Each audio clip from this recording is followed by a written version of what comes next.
12वीं क्लास के प्यारे विद्यार्थियों, आज हम व्यावसायिक संरचना पे बात करेंगे। व्यावसायिक संरचना,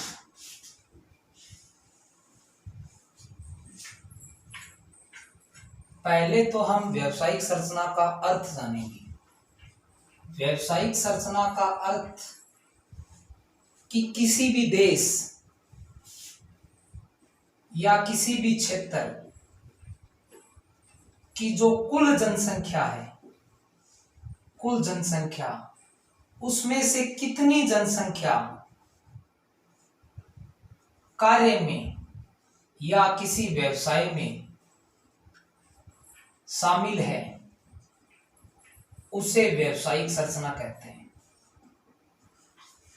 व्यावसायिक संरचना का मतलब है कि किसी देश या क्षेत्र की जो कुल जनसंख्या है, उसमें से कितनी जनसंख्या कार्य कर रही है, आर्थिक क्रियाओं में लगी है या व्यवसायों में लगी है, उस जनसंख्या को व्यावसायिक संरचना कहते हैं। ठीक है। अब आपको ये भी मालूम होना चाहिए कि किसी भी देश में 3 आयु वर्ग होते हैं। 3 आयु वर्ग होते हैं। एक आयु वर्ग होता है बच्चों का, एक आयु वर्ग होता है प्रौढ़ का और एक आयु वर्ग होता है वृद्ध का। ठीक है। तो 0 से 14 वर्ष की आयु को हम इस वर्ग में रखते हैं, बालक में, और प्रौढ़ वर्ग में 15 से 64 और ये 64 से ऊपर। ठीक है। यानी किसी देश की कुल जनसंख्या में जो लोग काम कर रहे हैं वो व्यावसायिक संरचना है। 3 प्रकार के आयु वर्ग होते हैं, बालक, प्रौढ़ और वृद्ध। 0 से 14 बालक, प्रौढ़ 15 से 64 और वृद्ध 64 से ऊपर। अब आपको पता है कि जो 0 से 14 और जो 64 से ऊपर है, ये दोनों वर्ग ही आश्रित वर्ग हैं। यानी ये किसी व्यवसाय में लगे हुए नहीं होते हैं, ये आश्रित होते हैं। और जो कार्य करने वाला आयु वर्ग है वो 15 से 64 है। यानी आपको ये बात समझ में आ गई होगी कि जो विभिन्न क्रियाओं में या जो विभिन्न व्यवसायों में आर्थिक क्रियाओं में लगे हुए लोग हैं, जनसंख्या है, उसमें 15 से 64 आयु वर्ग वाले पुरुष और महिलाएं ही हैं। ठीक है। अब आगे चलते हैं। अब आपको पता है कि अपने 5 प्रकार के व्यवसाय हैं: प्राथमिक, द्वितीयक, तृतीयक, चतुर्थ और पंचम। ये 5 प्रकार के व्यवसाय हैं: प्राथमिक, द्वितीयक, तृतीयक, चतुर्थ और पंचम। अब आपको पता है प्राथमिक व्यवसाय है, उसमें कृषि, खनन, मछली पालन ये क्रियाएं आती है। जो द्वितीय क्षेत्र है, इसमें विनिर्माण, उद्योग ये क्रियाएं आती है। जो तृतीय क्षेत्र है, देखो प्राथमिक क्षेत्र, द्वितीय क्षेत्र को विनिर्माण, उद्योग वगैरह आ गए। तृतीय क्षेत्र को सेवा क्षेत्र भी कहते हैं, जैसे शिक्षा, बैंकिंग, परिवहन आदि। और जो चतुर्थ सेवाएं हैं और पंचम सेवाएं हैं, चतुर्थ में शोध वगैरह आ गए, नए विचार। ठीक है। इसमें पंचम में आंकड़ों का संग्रहण आदि आ गए। ठीक है। अब हम देखते हैं इनको बारी बारी से। आपको पता है जिस देश में प्राथमिक क्षेत्र में ज्यादा जनसंख्या लगी होती है वो अल्प विकसित होते हैं, क्योंकि यहाँ तकनीकी का अभाव होता है, शिक्षा का अभाव होता है, आर्थिक विषमताएं होती है। तो प्राथमिक, द्वितीय, तृतीय, चतुर्थ और पंचम, इन्हीं में ही कार्यशील जनसंख्या संलग्न है, आपको पता है। अब विश्व के अगर हम अलग अलग भागों की बात करें, जो अल्प विकसित देश हैं, वहां प्राथमिक क्षेत्र में ज्यादा जनसंख्या यानी कार्यशील जनसंख्या कार्यरत होगी, और जो द्वितीय क्षेत्र है वहां विकासशील और विकसित दोनों की जनसंख्या शामिल होगी कार्य में। और तृतीय क्षेत्र, इसमें अति विकसित या जो औद्योगिक टेक्नोलॉजी वाले देश हैं उनकी 40-45% जनसंख्या तृतीय क्षेत्र में कार्य करती है। और अमेरिका जैसे देशों की संयुक्त राज्य में 60-70% जनसंख्या इसी क्षेत्र में कार्यरत है। जो चतुर्थ क्षेत्र है या जो क्रिया है, इसमें लोग बहुत कम काम करते हैं, लेकिन इनकी जो आय है वो सबसे ज्यादा होती है और ये विकसित देशों में पाई जाती है। ठीक है, तो एक बार हम इसे फिर रिवाइज कर लेते हैं कि व्यावसायिक संरचना का मतलब क्या है। किसी देश की जो कुल जनसंख्या होती है उसमें कार्य करने वाले या किसी व्यवसाय में शामिल जो जनसंख्या होती है कुल जनसंख्या में से, वो व्यावसायिक संरचना है, यानी इसका अध्ययन करना व्यावसायिक संरचना कहलाता है। और 5 प्रकार की आर्थिक क्रियाएं हैं, प्राथमिक, द्वितीयक, तृतीयक, चतुर्थ और पंचम।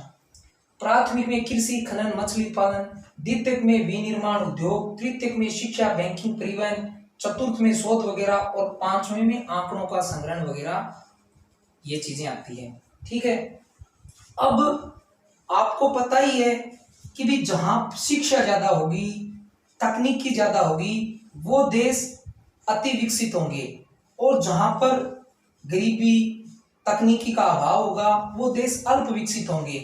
तो जाहिर सी बात है वो देश ज्यादा कृषि करेंगे, प्राथमिक कार्यों में लगे हुए होंगे। ये हमने देखा है विश्व के भी अलग अलग भागों में जिन देशों में प्राथमिक क्रिया ज्यादा की जाती है वो देश अल्प विकसित होते हैं, और जिन देशों में तृतीयक क्षेत्र में ज्यादा जनसंख्या लगी हुई है वो देश औद्योगिक देश हैं, अति विकसित देश हैं। और जो चतुर्थ और पंचम क्रियाएं हैं इनमें लोग बहुत कम होते हैं, लेकिन इनकी आय सबसे ज्यादा होती है, और ये विकसित, अति विकसित देशों में क्रियाएं पाई जाती है। ठीक है, तो उम्मीद करता हूं ये आपको टॉपिक समझ में आ गया होगा। ठीक है, अब हम आगे चलते हैं और आगे हम आज थोड़ी सी चर्चा कर लेते हैं नियोजन पर।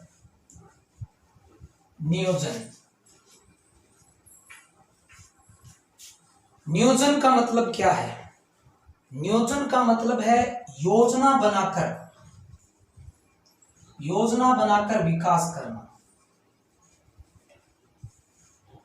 यानी उपलब्ध संसाधनों का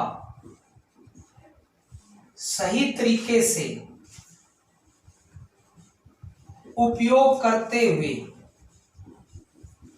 ज्यादा से ज्यादा लाभ लेना ही नियोजन है।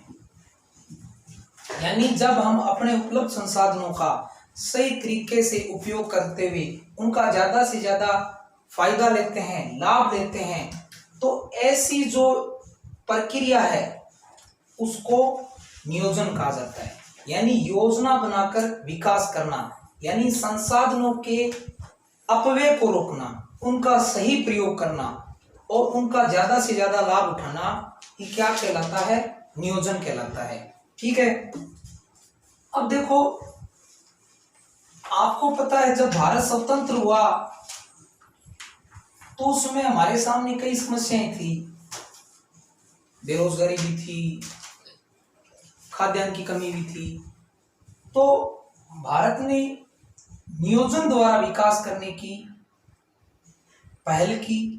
इसके लिए मार्च 1950 में योजना आयोग की स्थापना की गई। ठीक है, जिसका वर्तमान में नाम नीति आयोग कर दिया गया है 2015 से, और इसके अध्यक्ष प्रधानमंत्री होते हैं। ठीक है, तो जो योजना आयोग था उसका काम था योजना बनाकर देना, ताकि देश के उपलब्ध संसाधनों का इष्टतम प्रयोग किया जाए। और योजना आयोग ने ही 5 वर्षीय योजना का मॉडल विकास के लिए दिया था।